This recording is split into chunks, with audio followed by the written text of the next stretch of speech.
Let me show you how to make one of the 5 classic sauces, bechamel or white sauce. This creamy, delicious sauce adds so much texture and flavor to whatever you use it in. Into a heavy bottom sauté or saucepan, get your heat up to medium high and start melting 50 grams of butter.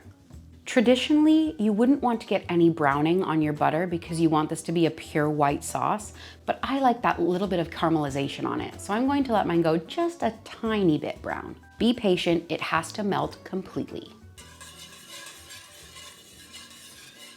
Once we've got a nice sizzle on the butter, go in with 50 grams of plain or all-purpose flour. You want to use a 1-to-1 ratio with the flour to butter. And now just whisk it in until all of the flour and the butter comes together, and we're going to let that cook out slightly, so it's gonna look quite thick and lumpy, and that's just gonna help cook any of that raw flour out. So just let it go.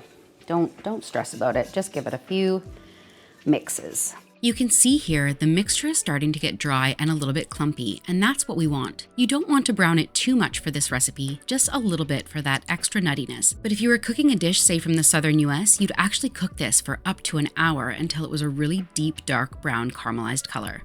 And what I like to do to make sure that my roux is nice and smooth, I don't get any lumps in my bechamel, is I just add a little bit of the milk. Kind of like if you were making egg whites, it's your sacrificial milk. So maybe just a few tablespoons, get them in there, and it will start to loosen up all of those lumps. So you can see now they've kind of come together in a big clump.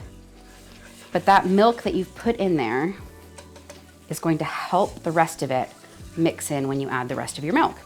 So in we go, we're going in with 500 milliliters of whole fat milk. And you can just add this all at once, keep it cold, it will break down all of those little lumps, and just keep stirring. Your ratio is 1 part butter to 1 part flour to 10 parts whole milk.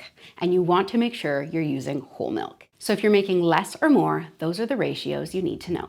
Just keep mixing until all of those lumps disappear, and they will. You just need to give it a little bit of elbow grease. Turn your heat right down to low and continue whisking so those little lumps can cook into the mixture. Make sure you're getting into all of the edges so there's no little bits of roux sticking around. Now that all of my lumps are gone, I'm going to season the bechamel. So I'm going in with about ½ a teaspoon of white pepper, and I'm using white because it's got a little bit more of a delicate flavor, but if you have black pepper and that's all you have, just use that. And then I'm going in with quite a healthy grating of a fresh knob of nutmeg. I would say probably about ½ a teaspoon of this as well.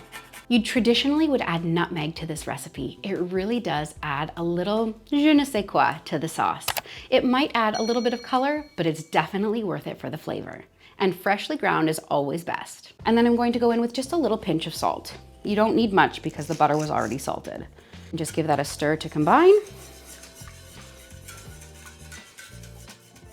And then turn your heat back up to medium to help it thicken.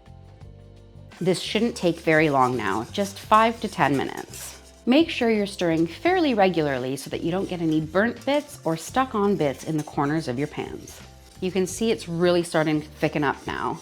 I'm gonna give this another minute or so and then it will be ready.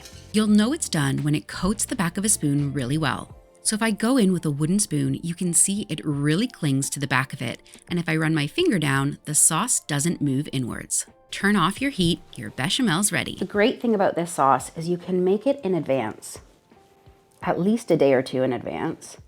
And you can use it from cold, or if you want it a little runnier, you can warm it up. It is such a beautiful sauce and can be used for so many dishes. Things like macaroni and cheese, cauliflower cheese, moussaka, fish pie. You could make toasties with it and grill it in the oven. That would be amazing. Or you could use it in my lasagna recipe. This recipe goes perfect in my authentic bolognese lasagna. Check it out here. If you found this video helpful, hit the like button down below, and I'll see you next week.